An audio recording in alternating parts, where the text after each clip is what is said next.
क्यों की आचार्य चाणक्य ने चंद्रगुप्त मौर्य की पत्नी की हत्या? आइए इसके बारे में विस्तार से जानेंगे। आचार्य चाणक्य ने कैसे भारत के सबसे बड़े और शक्तिशाली राज्य के सम्राट धनानंद को उसके सिंहासन से हटाने की कठोर प्रतिज्ञा ली थी, यह तो आप सभी जानते हैं। वे एक योग्य शासक को भारत के सिंहासन पर बिठाने का उत्तरदायित्व मानते थे। इसके लिए आचार्य चाणक्य ने चंद्रगुप्त मौर्य का चुनाव किया था और उसका बचपन से ही प्रशिक्षण चालू कर दिया था। आचार्य चाणक्य ने चंद्रगुप्त की शुरुआत से ही कठिन तैयारी करवानी शुरू कर दी थी, क्योंकि लक्ष्य जो कठिन था।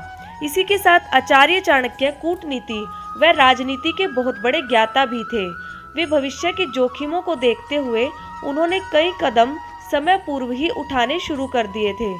इसी में था चंद्रगुप्त मौर्य को बचपन से ही छोटी छोटी मात्रा में विष देते रहना। हाँ, सही सुना आपने, विष यानी जहर। आचार्य चाणक्य चंद्रगुप्त को बिना बताए शुरू से ही उसके भोजन में कम मात्रा में विष मिला दिया करते थे, ताकि भविष्य में होने वाले किसी भी संभावित खतरे से निपटा जा सके। इसी में एक प्रसंग यह भी है कि जब चंद्रगुप्त मौर्य बड़े होकर आचार्य चाणक्य के नेतृत्व में धनानंद के विरुद्ध अभियान चला रहे थे, तो एक समय उन्हें धनानंद के धन और स्वर्ण मुद्राओं के खजाने को लूटना था। तब एक तिजोरी को खोलते समय उसमें रखे एक अति विषैले सर्प ने उन्हें काट लिया था, जिससे वे कुछ समय के लिए अचेत हो गए। वह सर्प इतना विषैला था कि जिस कारण उनकी उस समय मृत्यु हो जाती, किंतु यह केवल आचार्य चाणक्य की ही दूरदर्शी सोच का परिणाम था कि वे बच गए। कुछ समय तक सर्प के विष से अचेत होने के बाद वे फिर से होश में आ गए और पूरी तरह स्वस्थ भी थे। यह देखकर वहां खड़े सभी लोग आश्चर्यचकित थे, केवल आचार्य चाणक्य को छोड़कर। फिर भी उन्होंने उस भेद को उस समय भी किसी के सामने उजागर नहीं किया। जब चंद्रगुप्त मौर्य ने आचार्य चाणक्य के मार्गदर्शन में धनानंद को पराजित कर दिया, वह भारत के सम्राट बन गए। तब उनका विवाह दूरधरा नाम की स्त्री से हुआ, जो कि धनानंद की ही बहन थी।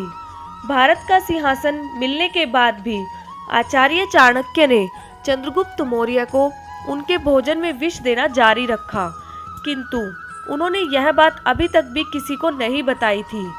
उन्होंने समय के साथ साथ चंद्रगुप्त मौर्य के भोजन में विष की मात्रा भी धीरे धीरे बढ़ा दी थी, किंतु एक समय ऐसा आया जब इसके कारण चंद्रगुप्त मौर्य की पत्नी दूरधरा की मृत्यु हो गई। आइए जानते हैं कैसे।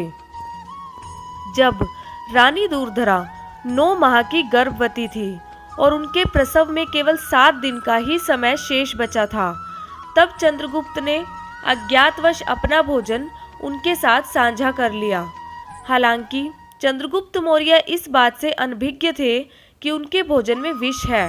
इसका परिणाम यह हुआ कि विष के प्रभाव से चंद्रगुप्त को तो कुछ नहीं हुआ, क्योंकि वे तो बचपन से ही इसे पीते आ रहे थे, लेकिन रानी दूरधरा मरणासन अवस्था में पहुंच गई। जब रानी दूरधरा अपनी अंतिम सांसें ले रही थी, तब सब ओर हाहाकार मच गया। उनके गर्भ में मौर्य वंश के अगले सम्राट थे, जिन्हें भारतवर्ष का नेतृत्व करना था। उसी समय तीव्र गति से यह सूचना आचार्य चाणक्य के पास पहुंचाई गई और वे शीघ्र ही चंद्रगुप्त मौर्य के कक्ष में पहुंच गए। उस समय तक किसी को यह ज्ञात नहीं था कि अचानक रानी दूरधरा को क्या हो गया, लेकिन आचार्य सब समझ चुके थे। उन्हें यह अच्छे से ज्ञात था कि विष का प्रभाव बहुत तेज है और किसी भी तरह से रानी दूरधरा को नहीं बचाया जा सकता। साथ ही गर्भावस्था के अंतिम चरण में होने के कारण उनकी रोग प्रतिरोधक क्षमता भी क्षीण हो चुकी थी, लेकिन उनके गर्भ में पल रहे भारतवर्ष के अगले महाराज को बचाया जा सकता था। उन्होंने उस समय किसी को भी भोजन में विष मिलाने की बात को समझाने में समय व्यर्थ नहीं किया। उस समय चाणक्य ने अपनी दूरदर्शी सोच के अनुसार भविष्य के सम्राट को बचाने के उद्देश्य से रानी दूरधरा का ऑपरेशन के द्वारा प्रसव करने का निर्णय लिया, जिसे आज हम सी सेक्शन प्रसव के नाम से जानते हैं, जो हमारे महान संतों और वेदों के द्वारा उसी समय खोज ली गई थी। तब आचार्य चाणक्य ने वैद्यों की सहायता से रानी दूरधरा के पेट का सफल ऑपरेशन किया और उनके पुत्र को गर्भ से सफलतापूर्वक निकाल लिया। हालांकि रानी दूरधरा की विष के प्रभाव से मृत्यु हो चुकी थी, किंतु भारत के अगले सम्राट जीवित थे और स्वस्थ भी। हालांकि रानी दूरधरा के गर्भ से भ्रूण निकालने के पश्चात क्या घटित हुआ, इसके बारे में बौद्ध और जैन धर्म की पुस्तकों में दो अलग अलग कथाएं लिखी हुई हैं, जो इस प्रकार हैं। बौद्ध धर्म के अनुसार बिंदुसार का जन्म। जब आचार्य चाणक्य ने दूरधरा के गर्भ से भ्रूण को निकाल लिया, तब उसके जन्म लेने के 7 दिन बचे हुए थे। इसके लिए आचार्य चाणक्य ने प्रतिदिन एक बकरी का वध कर उस भ्रूण को बकरी के गर्भ में रखा, ताकि उसे एक माँ के पेट की गर्माहट मिलती रहे। इस प्रकार 7 दिनों तक भविष्य के सम्राट का सफलतापूर्वक जन्म हुआ, जो कि पूर्णतः स्वस्थ था। भ्रूण को बकरी के गर्भ में रखने के कारण उसके शरीर पर जगह जगह बकरी के रक्त के धब्बे पड़ गए थे, जिस कारण आचार्य चाणक्य ने उसका नाम बिंदुसार रखा।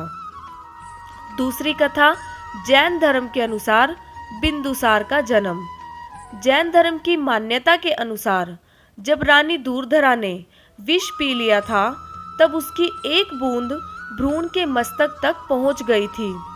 विष के शरीर के बाकी अंगों तक पहुंचने से पहले ही आचार्य चाणक्य के द्वारा उसे सफलतापूर्वक बाहर निकाल लिया गया था, लेकिन सिर तक विष की बूंद पहुंचने के कारण वहां एक स्थायी निशान पड़ गया था, जिस कारण आचार्य चाणक्य ने उसका नाम बिंदुसार रखा। चंद्रगुप्त मौर्य के बाद भारतवर्ष के अगले महाराज बिंदुसार ही बने थे, जिन्होंने अपने राज्य की सीमाओं को और आगे बढ़ाया था। भारत के महान सम्राट और बौद्ध धर्म का मुख्य रूप से प्रचार प्रसार करने वाले सम्राट अशोक इन्हीं बिंदुसार के ही पुत्र थे। हालांकि अपने पिता चंद्रगुप्त मौर्य और पुत्र अशोक की तरह महाराज बिंदुसार का इतिहास के पन्नों में इतना उल्लेख नहीं मिलता है। दोस्तों, अगर जानकारी पसंद आई हो तो प्लीज़ चैनल को सब्सक्राइब करें। धन्यवाद।